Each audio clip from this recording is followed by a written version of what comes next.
Hi everybody, Dacob here. Welcome back to the Fashion Bunker. It is March and my top 5 perfumes for the month of March 2017 is here. So thank you so much for subscribing to my channel. Please keep subscribing to my channel. It helps out a lot to keep it going because at the moment I am on a roll with one video a day.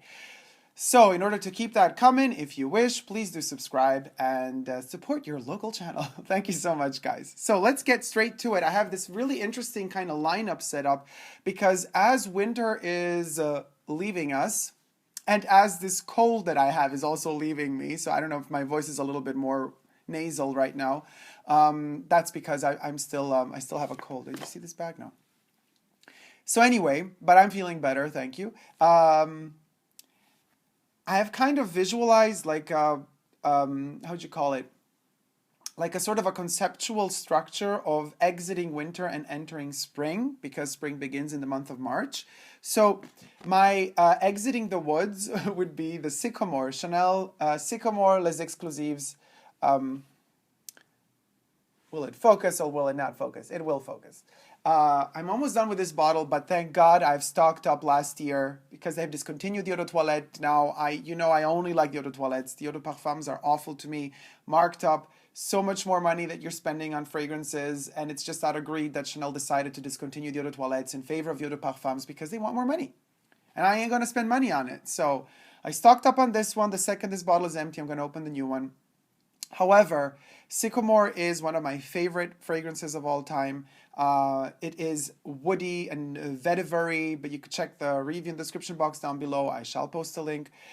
And to me, I use it all year round, of course, but kind of it's a very symbolic gesture to begin my favorites for the month of March with this one because it kind of like, sycamore is a very symbolic tree. We know that it has also biblical meanings behind it. I've said it in other videos as well, but, allegedly Judas was hung off a sycamore tree. Plus it has its, Twin Peaks references underneath the Sycamore Trees song, the Black Lodge, the Red Room, all that good, juicy, deep stuff.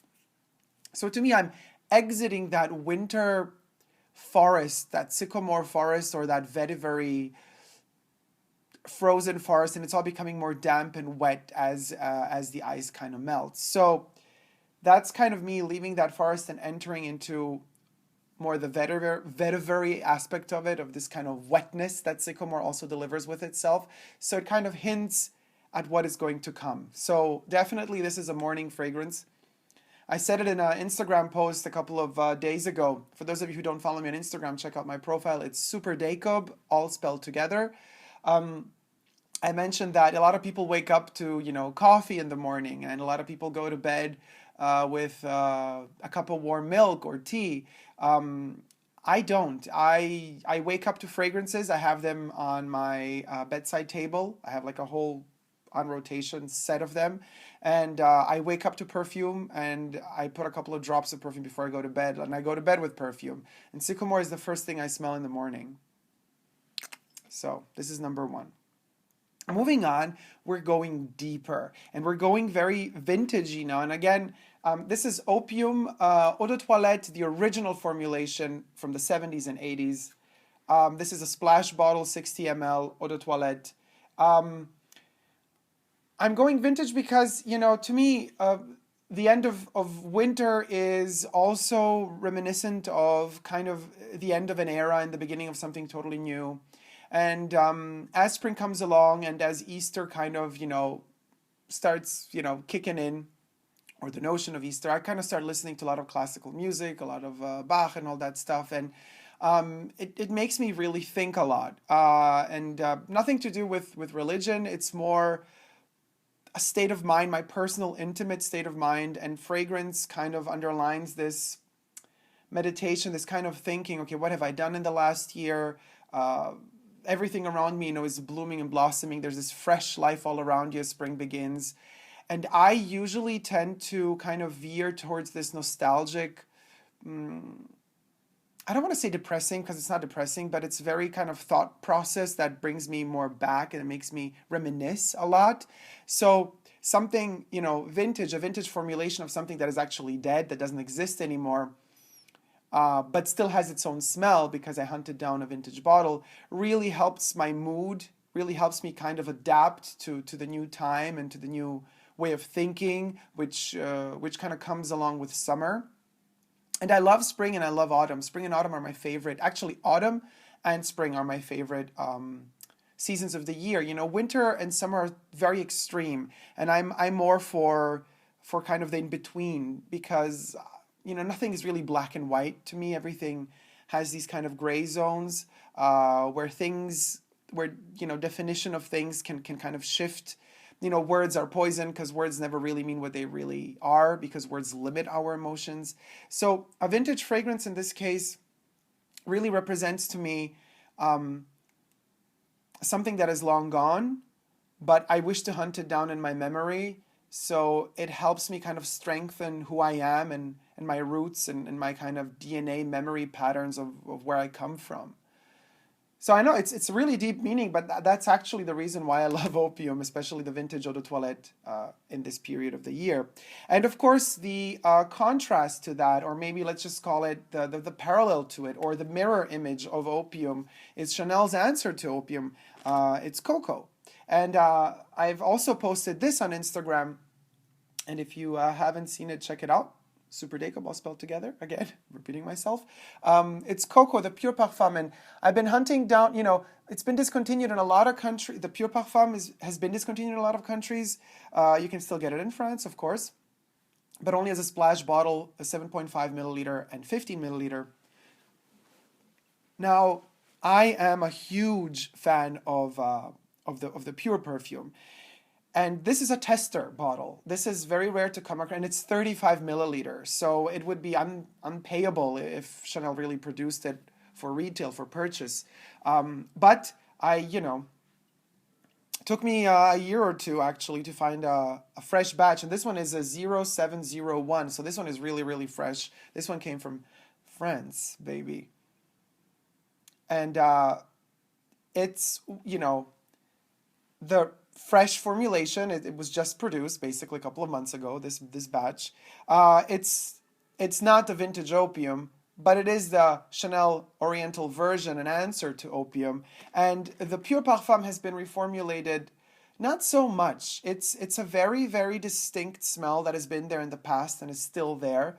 It's much lighter than the eau de parfums and the eau de toilettes of Coco. It is more subtle, more subdued. It lasts longer, yes, but it stays closer to the skin.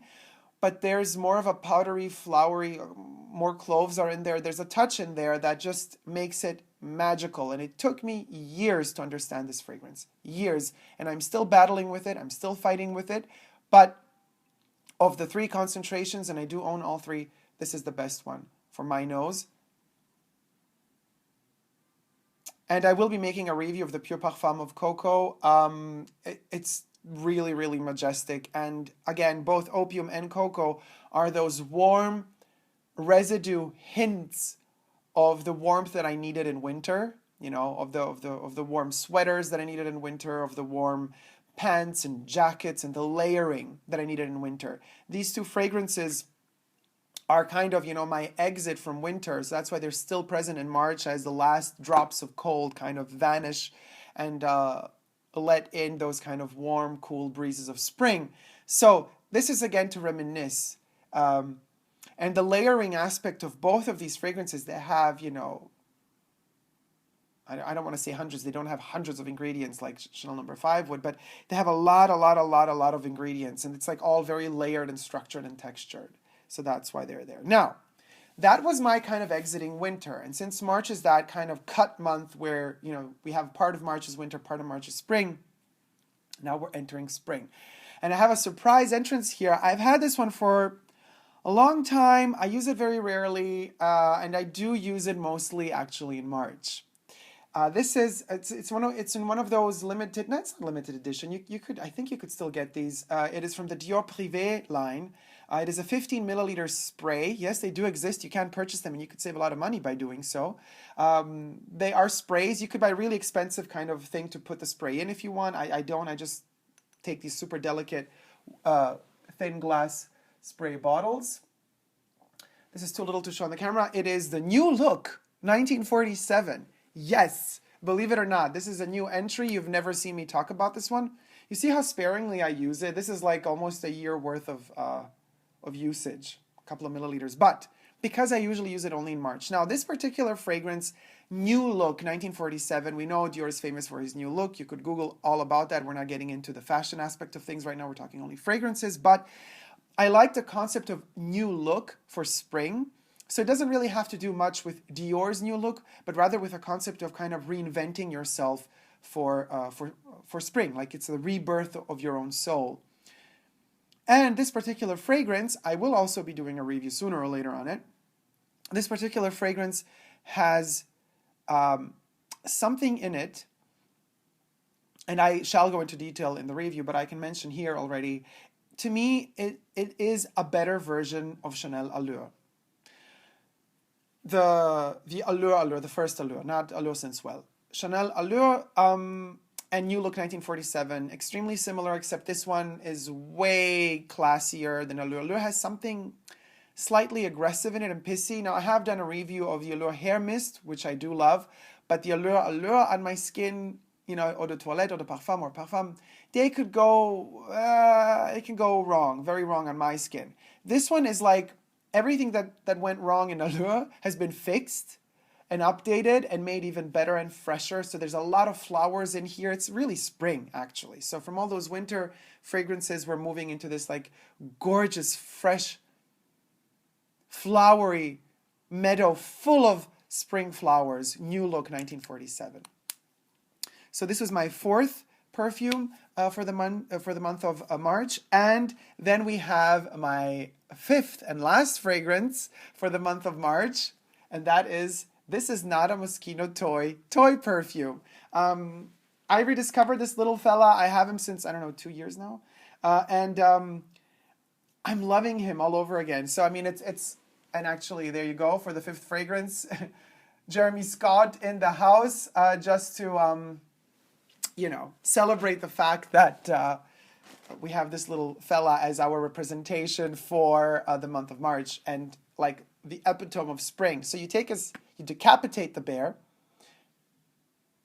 and it is a very particular and very artificial smelling fragrance. There's like very little, if anything, natural in here, but that doesn't matter really, because this particular fragrance is so strange. I've done a review on this one. You could check in the description box down below the link. I've done it many moons ago when I didn't even have a camera, so like don't mind the quality issues. It's still done with a lot of heart. So yeah, if you want to see the review, check that out. I might be doing an updated review of this one. I mean, if you're interested in like, you know, knowing like how my nose perceives this one now after some years have passed, thumb up this video and also let me know in the comment section down below. And I might like be revisiting, let's put his head back on. I might be revisiting Toy. This is not a toy perfume. I mean, the teddy bear, well, the fragrance to me represents pure, let me smell it. Pure hope that things will go right. And it brings me back to my childhood. There's no bubblegummy or toy smell to this. Like, don't get fooled by this concept of a teddy bear. Because there is something in this fragrance.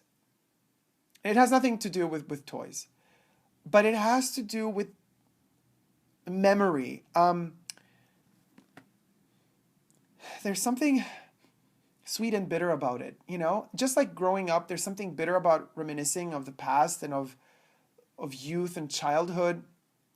And you're kind of happy, but some memories are not really that pleasant and happy. So it's a very interesting mix. And this one kind of awakens that in me.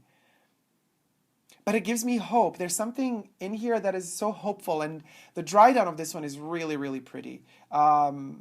It's not a masterpiece of a fragrance, mind you. So, you know, it's not like mind-blowing and game-changing. But it's delicate. It's a fragile fragrance. And when you're in one of those fragile moods, when you're thinking, you don't know how really you feel about something, you're in a good mood, or if you're in a bad mood, or maybe somebody hurt you, or somebody said something nasty to you, you know, and you're just like not really sure where it's going, where your mood is heading to, use this one and you're going to kind of pep it up. Because to me, it just tells me it's all going to be fine. You know, take it all with a lot of chill, basically. It doesn't tell me 100% it's all going to be great. You're all good to go, girl. No, but it does tell me that kind of I have the strength to move on and to kind of, you know, reinvent myself. And spring is all about reinvention and rebirth and regrowth, you know, chlorophyll and all that green, beautiful color in the world. However, none of these fragrances, except for Sycamore a little bit, are green, really. The green fragrances usually, for me, kick in when the rain shower seasons kick in as well. You know how beautiful that song is in Bambi, in the cartoon, when spring kicks in and you have the raindrops falling down. And I'm not going to sing the song, and you don't want me to sing right now, because if I sing, you're going to faint. So anyway, it reminds me of Bambi. But that's all for April. We're going to talk Bambi in April. Now, of course, we break the rules again. Here is my 6th fragrance. Now, this is a 6th. I mean, I put it in these Hermescence pouches just to protect it. This is Chanel No. 5, the Pure Parfum spray form. It looks like a lipstick. However, it's not a lipstick, because you can see compared to a lipstick, it's much bigger. This here is a lipstick. This is the Parfum. So you could see the difference in size. So it is a bigger size. It's 7.5 milliliter. That's the biggest format they produce. They did used to produce 15 ml as well. Now, why is this number 6 this season? Oh my God, Chanel No. 5. There's nothing like it. It's always going to be my favorite. It always has been, always will be. You know, I feel like Jack Torrance in The Shining. You know, at the end of the movie, like Jack Nicholson is like frozen there, sitting there, like in that labyrinth, and then he's already all of a sudden on a photo in black and white from the past decades or whatever, even centuries of the hotel, and it's like always about this past, and he's always been there, you know. And this perfume to me is the same. It's like it's always been there, and I basically have it in this pouch and always have it in my bag no matter where I go. It's like a talisman. It's like a good luck charm. Even if I do not wear it the day, you know, even if I don't wear it that day, I will still always have this in my bag. It's always with me no matter where I go. It's like, you know, when you have like crystals to bring you luck and stuff like that. I have my Chanel No. 5 Pure Parfum in spray form. I just like grab it, I hold it. It just gives me so much strength and power. This is always with me. So, of course, it's my favorite for March as well. It's my favorite for every month. But from time to time, I just like to remind myself and you guys that this is my favorite. So here you go. It kind of sneaked in March. Chanel No. 5, the Pure Parfum. So guys, thank you so much for watching. I hope you like this top 5. As always, I would love to hear what your top 5 fragrances are for the month of March. Which ones you like and which ones in particular you like for this very delicate transitional season between like cold and warm, you know, between winter and spring. It's a tricky one, and it's a tricky question to ask people because like there's so much mixed emotions and feelings in this part of the year, and it's a very powerful part of the year. A lot of changes and shifts happen in this part of the year. So I'm super curious to hear your opinions. Thank you guys so much for watching. Please share this video if you liked it and thumb it up. And don't forget to subscribe to my channel here on YouTube. I'm also on Instagram, Facebook, and Twitter. So no matter whether it be cold or warm, or hot, or wet, we never give up on love. Love you guys. See you soon. Take care. Bye.